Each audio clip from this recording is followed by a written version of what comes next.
রসুলের কষ্ট আর আপনার আমার কষ্ট এক নয়, কথা বলে ঠিক না বেঠি? তুমি মেসওয়াক করা ফজিলত তো জানো, খাওয়ার শেষে মিষ্টি মুখের হাদিসটাও মানো। তুমি মেসওয়াক করা ফজিলত তো জানো, খাওয়ার শেষে মিষ্টি মুখের হাদিসটাও মানো। শুধু হক কথাটা উচ্চ স্বরে বলতে পারো না, অন্যায় দেখে বারুদ হয়ে জ্বলতে পারো না। কেমন মুসলমান তুমি একটু বলো না, কেমন তোমার ঈমান একটু ভাবো না। তুমি যেই কালেমার দাওয়াত দিলে হাদিয়া তোহফা পেলে, দেখো সেই কালেমার দাওয়াত দিয়ে কত জোনাজি গেলে। তুমি যেই কোরআনে রস করিলে বুকেতে নাই তুলে, দেখো সেই কোরআনের ব্যাখ্যা লিখে কেউ ফাঁসিতে ঝোলে। তুমি ভাঙনের খেলা খেলতে জানো, গড়তে জানো না, অন্যায় দেখে বারুদ হয়ে জ্বলতে পারো না। কেমন মুসলমান তুমি একটু বলো না, কেমন তোমার ঈমান একটু ভাবো না। বলুন তো, রসুল যখন কালেমার দাওয়াত দিয়েছিলেন তখন সময়টা কি সুখের ছিল না দুঃখের ছিল? কতটুক দুঃখের ছিল? 100% উপরেও যদি কোনো দুঃখ থাকে তাও রসুলের জীবনে ছিল। মক্কায় দাওয়াতের পরিবেশ তৈরি করতে পারলেন না, রসুল হিজরত করে চলে গেলেন কোথায়? মদিনায়। যে দ্বিতীয় বছরে বদরের যুদ্ধ হলো, তারপরের বছরে কি বলে উহুদের যুদ্ধ হলো। পরবর্তী বছরে উহুদের যুদ্ধে রাসূল মার খাইলেন। পরবর্তী বছরে এবার খন্দকের যুদ্ধ, পরীক্ষার যুদ্ধ। রাসূল বললেন সাহাবীরা খাল খনন করো। সাহাবীরা কেউ ওঠে না, কেউ বা বসলে ওঠে না, কেউ উঠলে আর বসে না। নবীজি সাহাবীদের মাথায় হাত দিয়ে বলেন নড়াচড়া কম হয়েছে কেন? সাহাবীরা বলেন ইয়া রাসূলুল্লাহ, ঘরে 3 দিন পর্যন্ত কোনো খাবার নাই। আবু বকরের পেটের দিকে তাকাই দেখলেন আবু বকর শুয়ে আছে, ভূত হয়ে পড়ে আছে, পেটে এক পাথর দেওয়া। নবীজি বলেন আবু বকর, পেটে পাথর দিয়ে ভূত হয়ে থাকলে খাল খনন করবে কে? কাফেরের রাষ্ট্র অত্যাচার করার জন্য। আবু বকর বলেন ইয়া রাসূলুল্লাহ, সোজা হয়ে দাঁড়াতে পারি না। নবী বললেন আবু বকর, আজকে যদি কাফেরের আক্রমণ করে ইসলামটাকে ধ্বংস করে দেয়, কিয়ামত পর্যন্ত কালেমা পড়া লোক আর খুঁজে পাওয়া যাবে না। যে দাওয়াত দিতে গিয়ে রাসূল মার খেলো, যে দাওয়াত দিতে গিয়ে রাসূল রক্ত দিল, যে রাসূল যে দাওয়াত দিতে গিয়ে তাইফে মার খেলো, সেই দাওয়াত তুমি আর আমি দিয়ে বিমানে চলে বেড়াই, আর একই কালেমার দাওয়াত দিতে গিয়ে কেউ বা জেলের ঘান টেনে মরতেছে। তোমার দাওয়াত আমার দাওয়াত নেই দাওয়াতে মিল, তোমার কিতাব আমার কিতাব নেই আবার মিল। তোমার দাওয়াত আমার দাওয়াত নেই দাওয়াতে মিল, তোমার কিতাব আমার কিতাব নেই আবার মিল। তোমার দাওয়াতে করোনা পোলাও পেলেট ভরা ভাত, আমার দাওয়াত জেলখানাতে দুর্বিষহরা। তোমার দাওয়াত আমার দাওয়াত নেই দাওয়াতে মিল, তোমার কিতাব আমার কিতাব নেই আবার মিল। সাহাবীদের উৎসাহ দান করলেন খন্দকে চলো। রাসূলও খন্দক মানে খাল খনন করতেছিলেন। রাসূলের পাশে ছিলেন, এক পাশে ছিলেন আবু বকর ওমর, আরেক পাশে ছিলেন হযরত আলী আর হযরত জুবাইর রাদিয়াল্লাহু তাআলা আনহু। জুবাইর রাদিয়াল্লাহু তাআলা লক্ষ্য করলেন রাসূল একবার শাবল দিয়ে কোপ মারলে ওই শাবলটা উঁচু করতে রাসূলের অনেকক্ষণ লেগে যায়। আলীকে পাশে সরাই দিয়ে রাসূল জুবাইর রাদিয়াল্লাহু তাআলা রাসূলের পাশে এসে দেখলেন রাসূলের পেটে 3টা পাথর বাঁধা। পাথরের পরের থেকে পায়জামার দড়িটা বেল্টটা কিনে দিয়ে রেখেছে।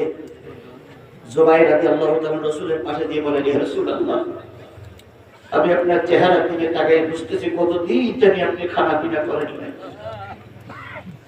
নবীজি বললেন, জুবাইর, কাফেরেরা নিকটে এসে গেছে, যদি খাল খনন করার কাজ শেষ না হয় মদিনা ধ্বংস হয়ে যাবে। সুখ দুঃখের কথা পরে শুনবো, আগে তুমি খাল খনন করো। জুবাইর বলেন, ইয়া রাসূলুল্লাহ, আপনার চেহারার দিকে তাকালে আমার জীবনটা হয়ে যাচ্ছে, আপনি বলুন এত কষ্ট কেন? নবীজি বললেন, জুবাইর, আয়েশার ঘরে 5 দিন পর্যন্ত কোনো উনানে আগুন জ্বলে না, না খেয়ে আছি, পেটটা গভীরে ঢুকে পড়েছে। এই ফাঁকটা পূরণ করার জন্য এই পাথর বেঁধে নিয়েছি। হযরত জুবাইর বলেন, আমি কান্না সহ্য করতে পারলাম না। রাসূলের চেহারার পরে একটু চুমা দিয়ে বলেন, ইয়া রাসূলুল্লাহ, আমাকে কয়েকটা মিনিটের জন্য একটু সময় দেন। নবীজি বললেন, জুবাইর, এই মুহূর্তে তুমি যদি ছুটি নাও ধর্মের ক্ষতি হবে, মুসলমানদের ক্ষতি হবে, ছুটি দেওয়া যাবে না। ইয়া রাসূলুল্লাহ, ছুটি আমাকে কয়েক মিনিটের জন্য দিতে হবে। আপনার চেহারার দিকে তাকাইলে মানুষের পেটে ক্ষুধা থাকে না, আর সেই চেহারাটা আজকে মলিন হয়ে গেছে, ক্ষুধায় সোজা হয়ে দাঁড়াতে পারে না। আমি একটু খেদমত করতে চাই, আমাকে একটু সুযোগ করে দেন। নবীজি বললেন, জুবাইর যাও। জুবাইর বাড়ি সেই স্ত্রীকে বলতেছে, ঘরে কোন খাবার আছে নাকি? কই কেন? কই মদিনার মসজিদে আমি লক্ষ্য করেছি ছোট্ট ছোট্ট বাচ্চাগুলো মদিনার মসজিদে রাসূলের চেহারার দিকে তাকায় থাকে। 2 দিন 3 দিন পর্যন্ত তাকায় থেকে পেটে ক্ষুধা লাগে না। সেই নবীর পেটে কোনো খানা পিনা নাই, যদি পারো একটু খেতে দাও। জুবাইর কি জাবিরের স্ত্রী বলেন, স্বামী গো, ঘরে মাত্র যা আটা আছে সেই আটা দিয়ে 3 জনের উত্তম ভাবে মেহমানদারি করা যাবে, আর যদি স্বাভাবিক খাওয়া খায় তাহলে 10 জন খেতে পারবে। হযরত জাবির কিংবা জুবাইর 2 সাহাবীর একজন বললেন, তুমি আটা রুটি তৈরি করতে লাগো, আমি নবীজির কাছে দাওয়াত দিতে গেলাম।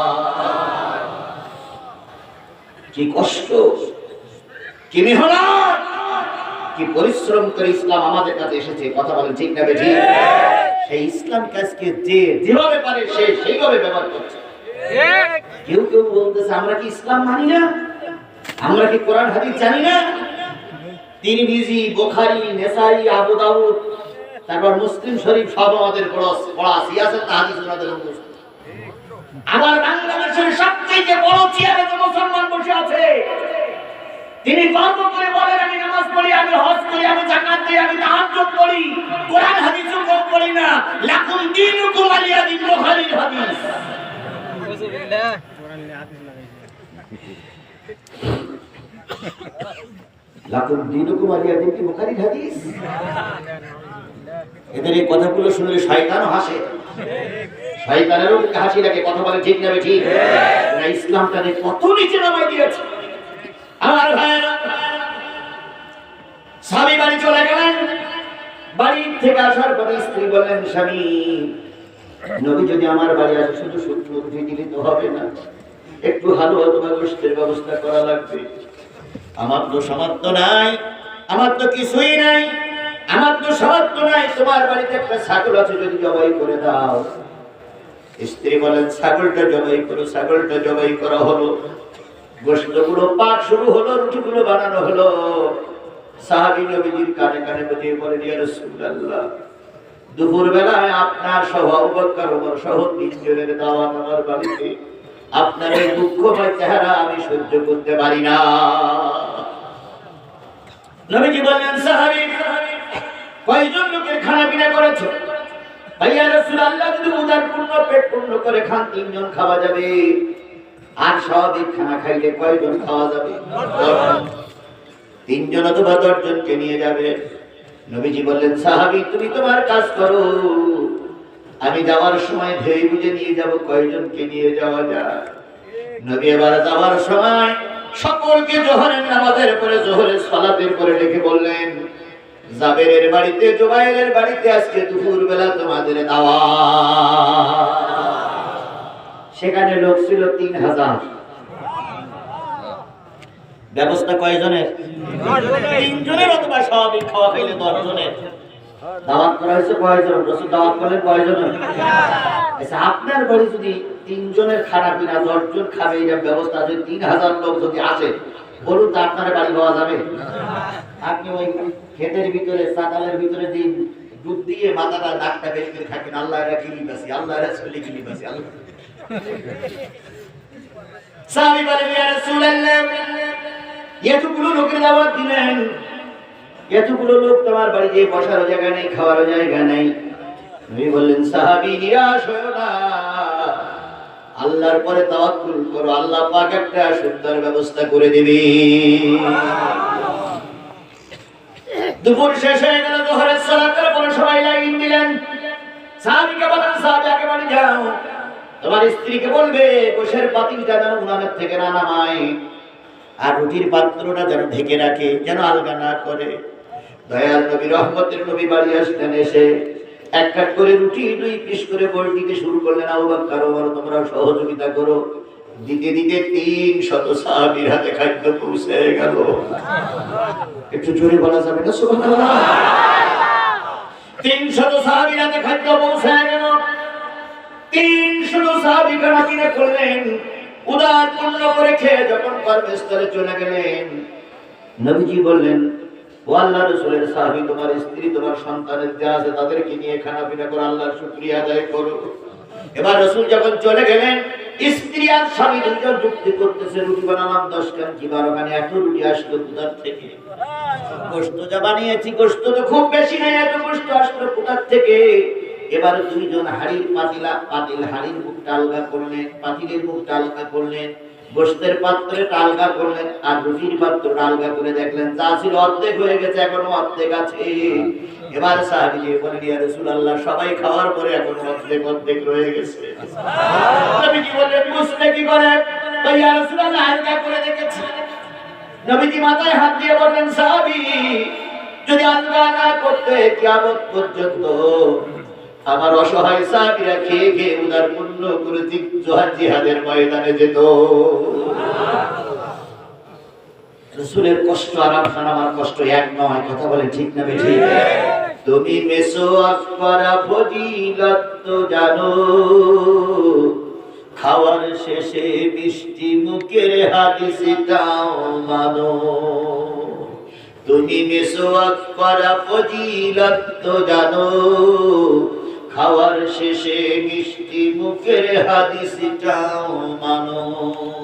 শুধু হক কথাটা উচ্চ স্বরে বলতে পারো না, অন্যায় দেখে বারুদ হয়ে জ্বলতে পারো না। কেমন মুসলমান তুমি একটু বলো না, কেমন তোমার ঈমান একটু ভাবনা। তুমি যেই কালেমার দাওয়াত দিলে, হাদিয়া তোহফা পেলে, দেখো সেই কালেমার দাওয়াত দিয়ে কত জোনাজি গেলে। তুমি যেই কোরআনে রস করিলে বুকেতে নাই তুলে, দেখো সেই কোরআনের ব্যাখ্যা লিখে কেউ ফাঁসিতে ঝোলে। তুমি ভাঙনের খেলা খেলতে জানো, গড়তে জানো না, অন্যায় দেখে বারুদ হয়ে জ্বলতে পারো না। কেমন মুসলমান তুমি একটু বলো না, কেমন তোমার ঈমান একটু ভাবনা। যে রাসূল এত কষ্ট করেছেন, মেহনত করেছেন ইসলামের জন্য, সেই রাসূলের নাম শোনার পরে দুরূদ শরীফ পড়া জরুরি, দুরূদ শরীফ পড়া দরকার আছে না নাই? আমরা সেই রাসূলের নামে দুরূদ আর সালাম দিয়ে শুরু করছি, সকলে মিলে বলছি সাল্লাল্লাহু আলাইহি ওয়াসাল্লাম।